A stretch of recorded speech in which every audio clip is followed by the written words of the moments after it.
Hello everyone. I am Dr. Amit Kole, Assistant Professor in Department of ENT, Bharati Vidyapit Deemed University and Medical College, Sangli. Today I am going to talk about juvenile nasopharyngeal angiofibroma. So what is JNA? That is juvenile nasopharyngeal angiofibroma. It is a benign vascular tumor. Okay, remember here it is tumor is a terminology. This is a misnomer here. Okay, it affects generally adolescent males, that is young males, commonly seen in young males, and it has bleeding tendency. Remember, always, most of the time it is unilateral nasal bleeding, that is bleeding from only one side of the nose. So when a patient comes to you with the age group of generally 12 to 18 years of the age, male patient comes with complaints of unilateral nasal bleed and nasal obstruction. So most common cause you may think of, that is JNA, that is juvenile nasopharyngeal angiofibroma. The other names are the nasopharyngeal fibroma or bleeding fibroma or fibroangioma. It is commonly seen in age group of, as I told you before, from 7 to 19 years of the age. Average age is 14 years of the age. It regresses as it increases. There is no specific geological distribution for JNA. Okay, most common etiology is hormonal etiologies, and it is very rarely reported in females. Coming to pathology, grossly, it is firm, spongy, lobulated mass.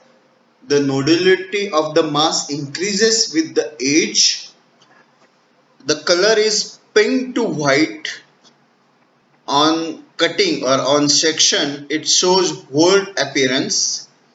There is no true capsule or sharp edge of this tumor.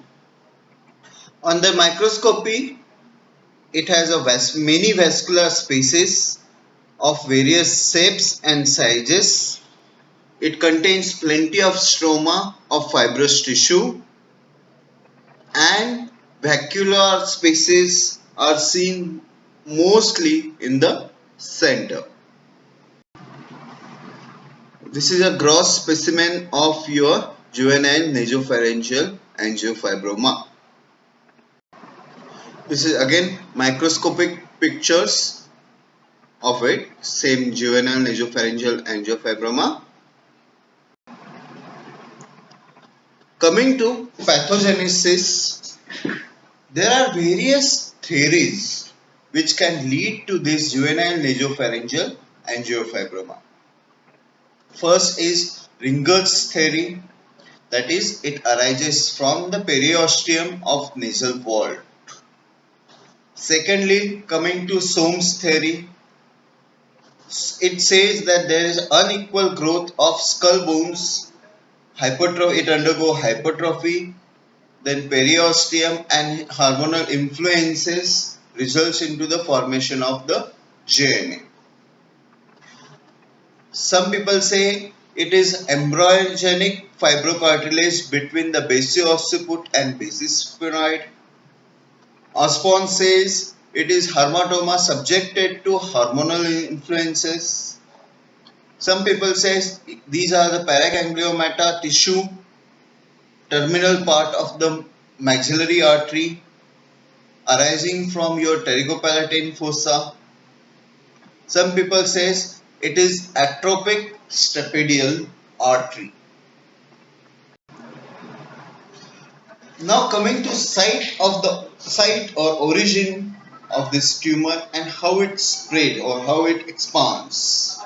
Okay, generally it arises from the vault of the nasopharynx or posterior part of the choana.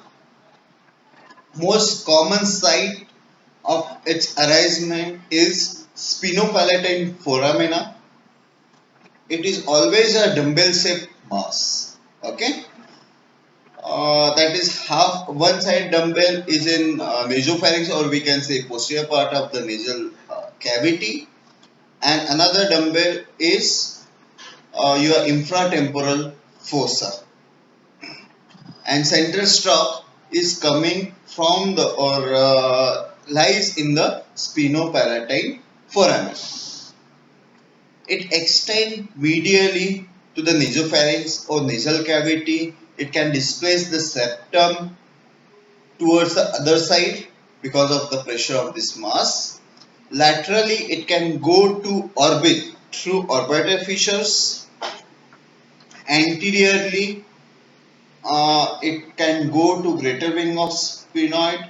Superiorly, it can go to dura, and intracranially, it can spread. See, this is a common site of arise. Now coming to blood supply. Okay. See, as I told you before, it is a vascular tumor. So it has lots of blood supply. It arises from generally spinopalatine artery, or it arises over your spinopalatine artery. And all of you know spinopalatine artery is a branch of maxillary artery. Correct? Yeah.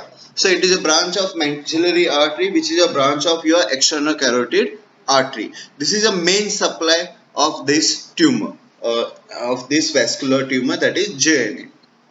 It can receive branches from your ascending pharyngeal artery, or sometimes from your branches of your internal carotid artery, as well as your vertebral arteries.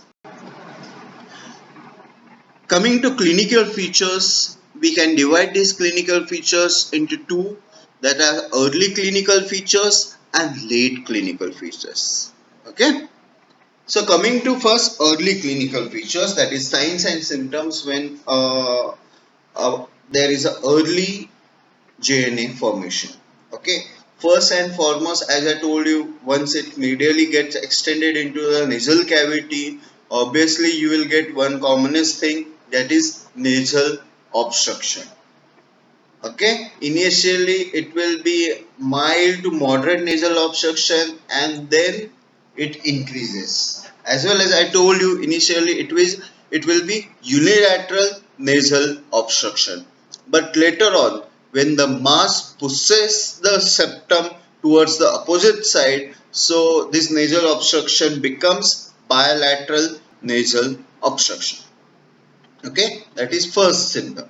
Second symptom, intermittent nasal bleed, that is intermittent epistaxis. Patient complains of unilateral nasal bleed. Okay, and as I told you, this is a vascular tumor. Okay, it will bleed profusely sometimes. Okay, so that bleeding won't stop. So you have to apply, either you have to do nasal packing, or you have to apply the pressure. With this, it will stop. Okay, so intermittent profuse nasal bleed. Remember again, it is unilateral nasal bleed. Okay. Now third thing, because of this bleeding, the patient will be having chronic anemia.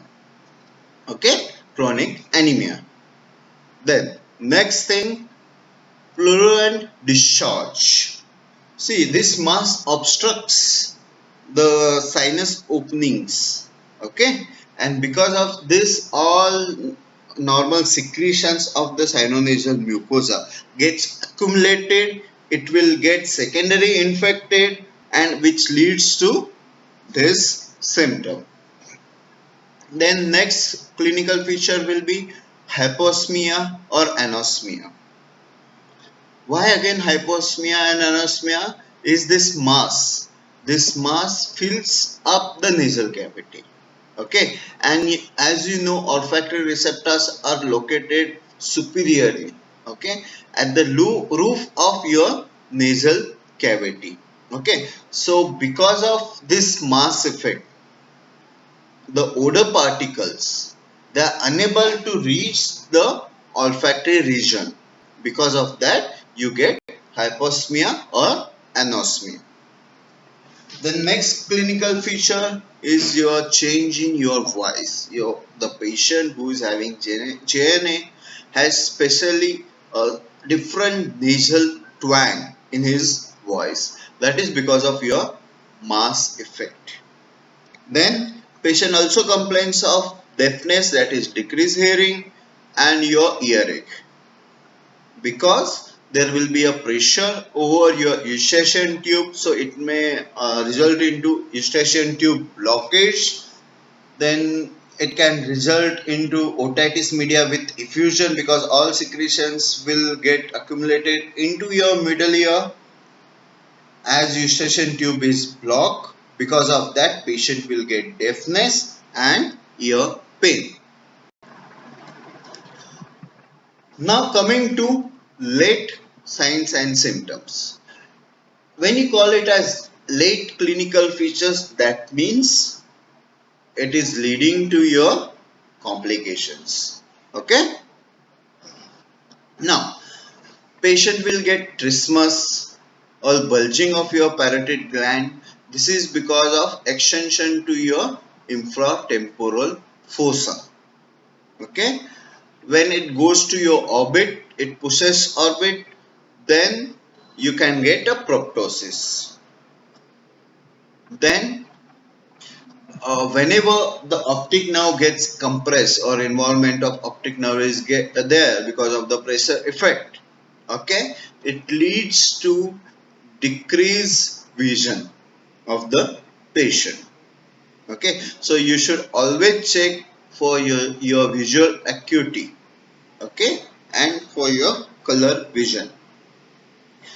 When it extends anteriorly, okay, there will be a swelling of the cheek, you can see, okay. Then when it extends into the nasal cavity, your nasal bones will get flattened, okay.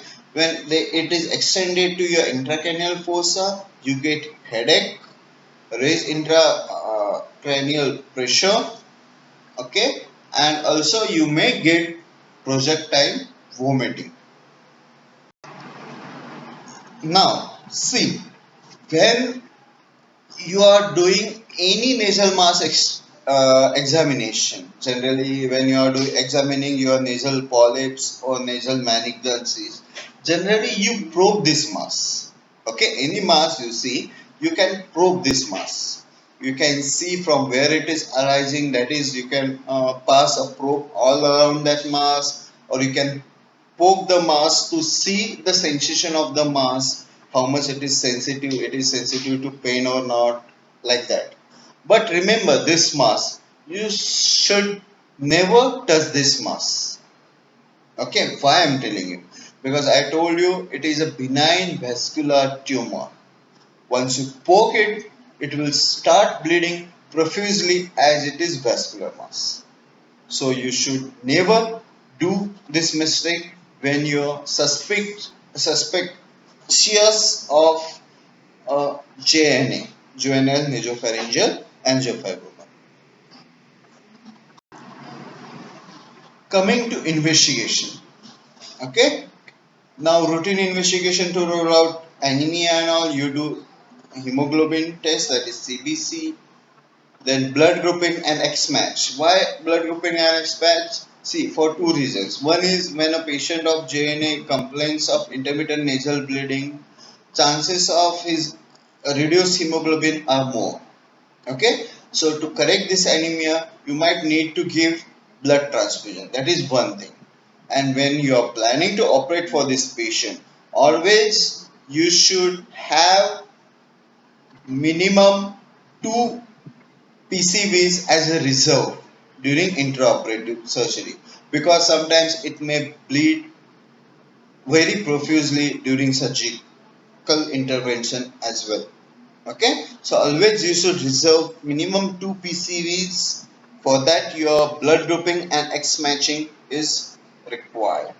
Okay, then you can do X-ray PNS or X-ray nasopharynx to see the extent of this mass.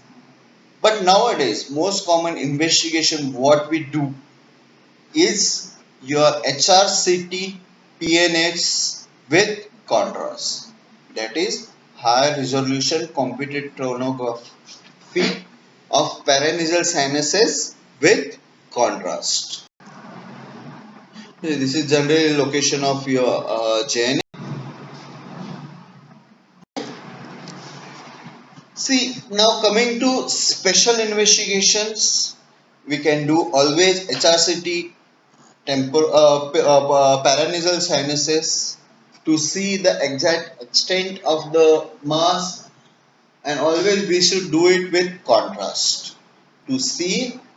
One is your feeding vessels, or CT angiography also we can call it, to see your feeding vessels to that JNA. Whenever it is extended intracranially, when you are suspicious of intracranial extension, or on HRCT or PNS, you can see that the tumor has extended intracranially. You can do always MRI brain, because the CT scan is better for your bones.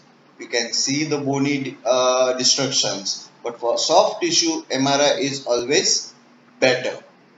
And all, as I told you, you can do a selective arteriography to locate the site or size of your feeding vessels.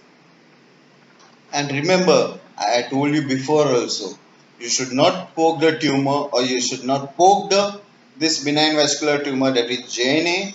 So the biopsy is totally contraindicated.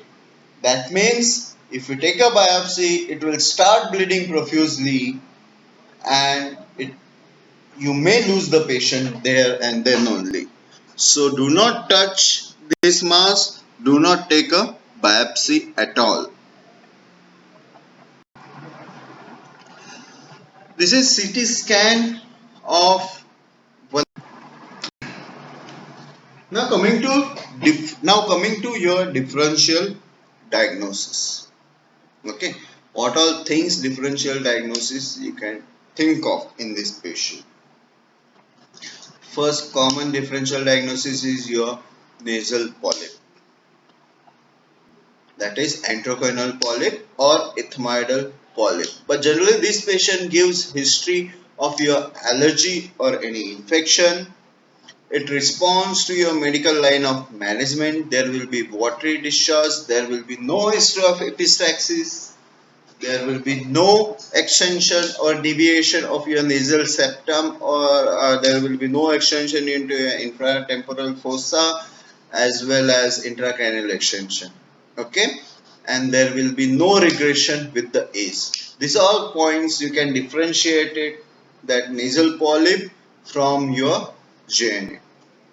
Okay, and remember there is no epistaxis. Okay, JNA first is unilateral intermittent nasal bleed or epistaxis. Now secondly, malignancies.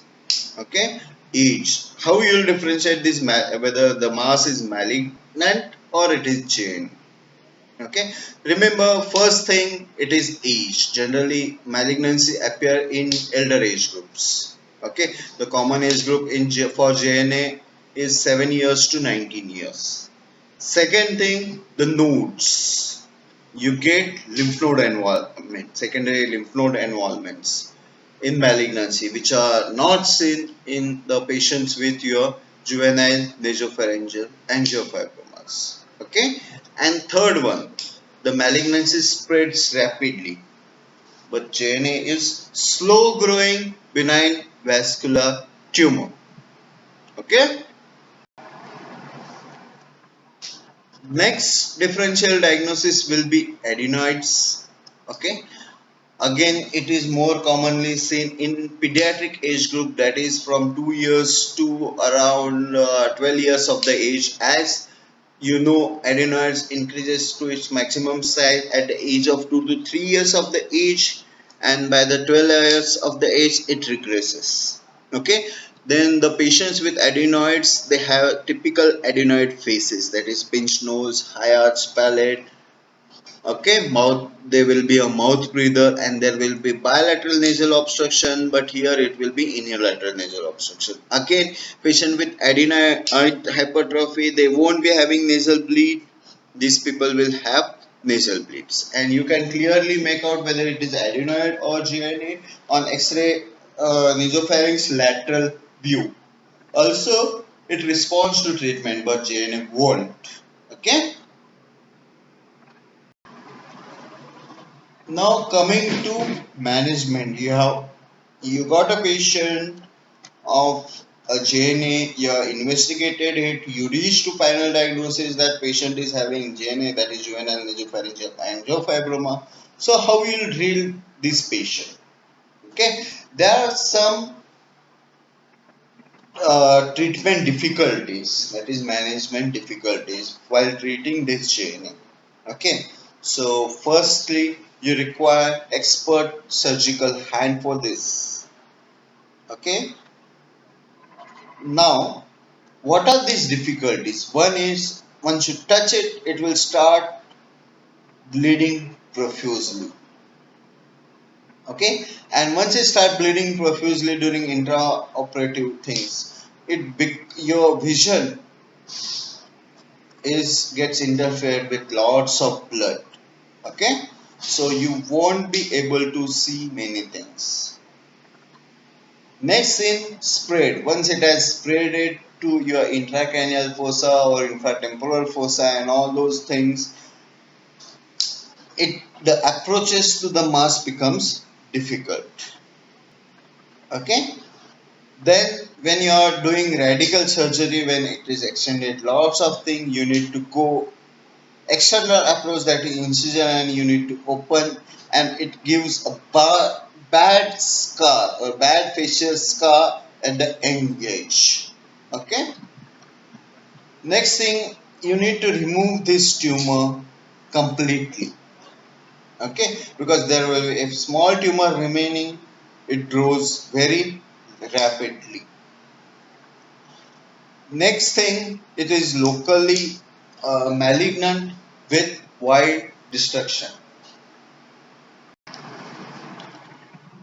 Then the patient of JNA will be having chronic anemia. Because of this chronic anemia, they will be having tendency of delayed wound healing. Many bottles of bloods, as I told you before, you need to do blood reserve. Okay, that is required. Sometimes whenever we are going transpalatal approach, it may result into palatal fistulas in postoperative state.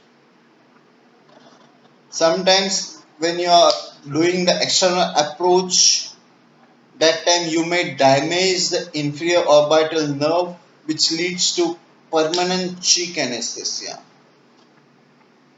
and also damage to superior orbital fissure nerve will lead to ectropion of lower eyelid.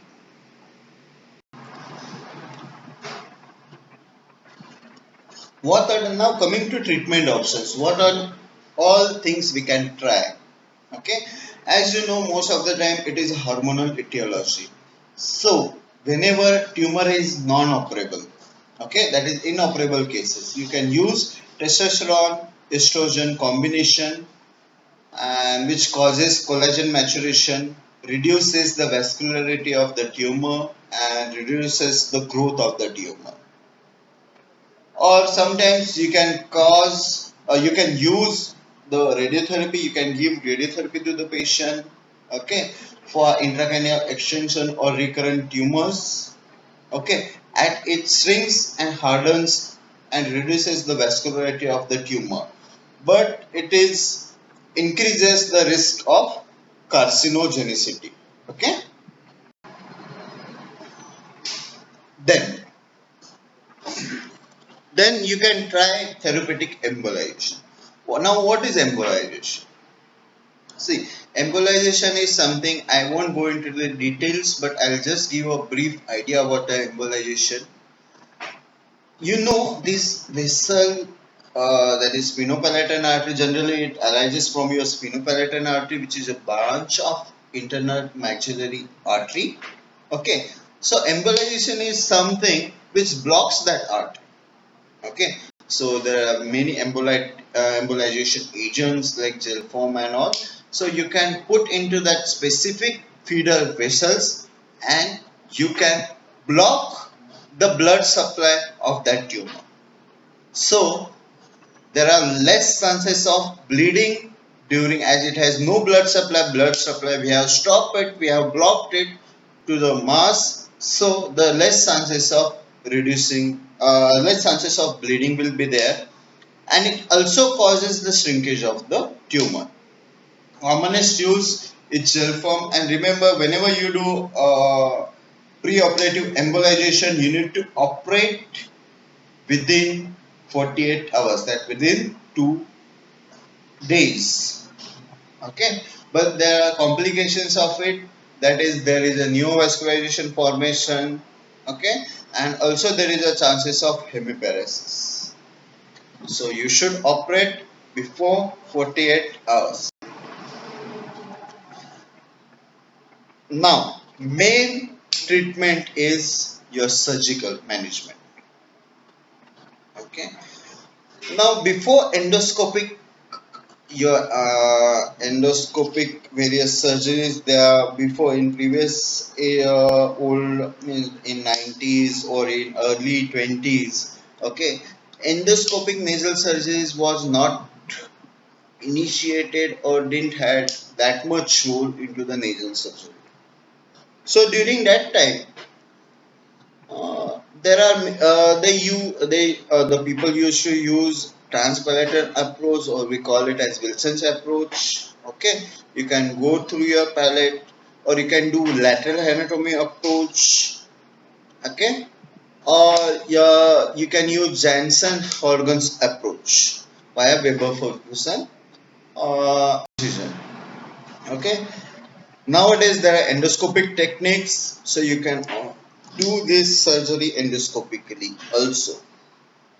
But remember, endoscopic surgery also has its own limitations.